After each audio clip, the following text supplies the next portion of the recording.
Ini kapal apa, Pak? Kita coba untuk naik. Ini adalah kapal pengeruk dari PT STTP. Memang nanti masih aktivitas lagi, akan ada sanksi-sanksi selanjutnya. Kami minta jangan pernah ada lagi izin-izin aktivitas tambang pasir.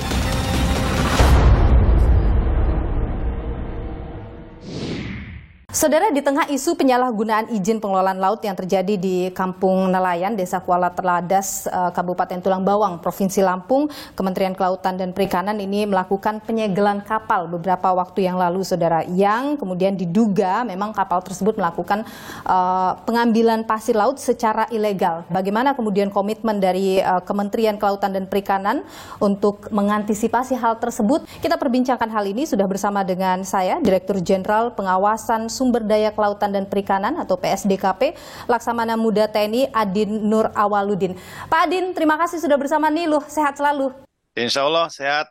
Jadi Pak Adin, untuk kasus yang kemarin di penyegelan di Kampung Nelayan Desa Kuala Teladas itu, apa Pak yang terjadi sebenarnya? Apakah ada indikasi mereka memang menambang pasir, Pak? Sebetulnya mungkin yang pertama saya luruskan dulu. Jadi sebetulnya ini kan bukan masalah menambang. Karena Gubernur Lampung menunjuk PT STTP melalui KSOP Dinas Perhubungannya Lampung semata-mata bukan untuk penambangan, tapi lebih ke arah pendalaman alur. Betul. Untuk kepentingan masyarakat. Ini yang perlu kita luruskan dulu. Ada pembedaan antara pendalaman alur untuk kepentingan masyarakat dengan istilah penambangan yang dikeluarkan oleh Kementerian SDM.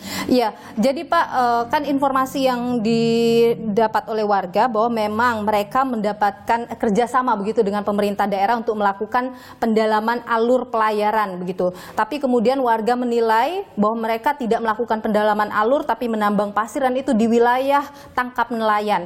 Apakah PSDKP menemukan hal yang serupa? Hasil pemeriksaan kita di lapangan, kita fokus kepada izin yang memang seharusnya diurus di Kementerian Kelautan dan Perikanan, Mbak, yaitu dokumen PKKPRL.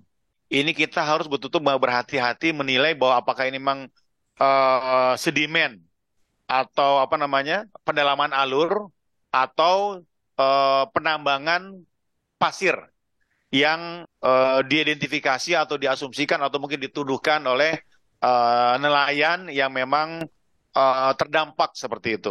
Sekarang ini sanksinya adalah penyegelan ya Pak, sampai dengan izinnya mereka urus begitu ya? Iya. Jadi ini sementara saja begitu ya Pak ya? Kalau mengacu kepada aturan sanksi administratif, di situ ada poin paksaan pemerintah.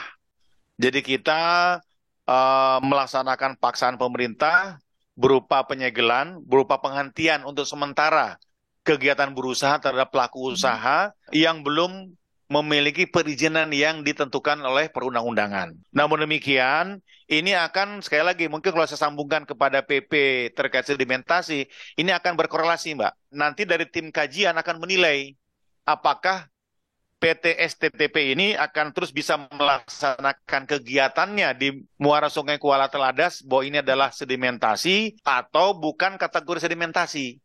Pak, banyak yang mengkhawatirkan begini, sulit untuk kemudian membedakan atau sangat tipis batasannya antara itu mengeruk sedimentasi atau itu kemudian mengeruk pasir laut. Bagaimana Kementerian Kelautan dan Perikanan ini bisa meyakinkan publik bahwa kajian soal itu benar-benar akan dilakukan secara baik dan benar begitu Pak? Jadi di PP sudah sangat rinci dijelaskan dan nanti akan diatur secara rinci nanti di permen turunannya bahwa tim kajian itu terdiri dari mulai dari Kementerian Kelautan dan Perikanan sendiri, kemudian ada Kementerian ESDM, kemudian ada Kementerian LHK, kemudian ada Kementerian Perhubungan, kemudian ada TNI Angkatan Laut dalam Pus Hidrosal, dan juga kita libatkan KL terkait yang membidangi terkait masalah kelautan, terutama masalah sedimentasi. Dan juga Bapak Menteri membuka keterlibatan pihak akademisi dan juga pemerhati lingkungan. Sehingga kekhawatiran dari masyarakat ini betul-betul bisa menjadi tanggung jawab tim kajian ini, Mbak. Pak Adin, saat ekspor pasir laut dilarang, itu banyak kemudian ada pengerukan secara ilegal. Ketika ekspor laut dibuka, dikhawatirkan justru ini akan jadi eksploitasi yang tidak terkontrol lagi begitu. Artinya ketika PP ini harus dan saat diterapkan, ada pengawasan menjadi kunci penting dari penerapan ini, Pak. PSDKP merasa bahwa pemerintah kita cukup untuk bisa melakukan pengawasan terkait dengan hal ini, Pak. Pernyataan saya tegas, saya harus siap untuk mengawal kebijakan pemerintah. Dan itu pun di PP 5 tahun 2021, pengawasan dilaksanakan periodik 2 kali dalam 1 tahun. Kemudian dilaksanakan secara insidentil apabila terjadi indikasi pelanggaran. Kemudian yang berikut kita juga memanfaatkan teknologi. Sehingga dari pemantauan secara fisik dan secara teknologi, kita memiliki command center, Mbak. Sehingga saya yakin sebagai Dirjen Pengawasan, untuk pelaksanaan pengawasan yang dikhawatirkan oleh masyarakat, permati lingkungan, tidak terjadi kegiatan yang menyimpang, yang melanggar aturan. Tapi yang jelas armada maupun SDM mencukupi, Pak, untuk kemudian nantinya ketika PP ini diterapkan melakukan pengawasan itu? Pada dasarnya dibilang cukup, cukup. Dibilang kurang, pasti kurang. Karena wilayah kita 2/3 wilayah Nusantara adalah laut. Betul. Namun demikian dengan sistem integrated surveillance tadi, ini bisa kita efektifkan, bisa kita maksimalkan kegiatan kita.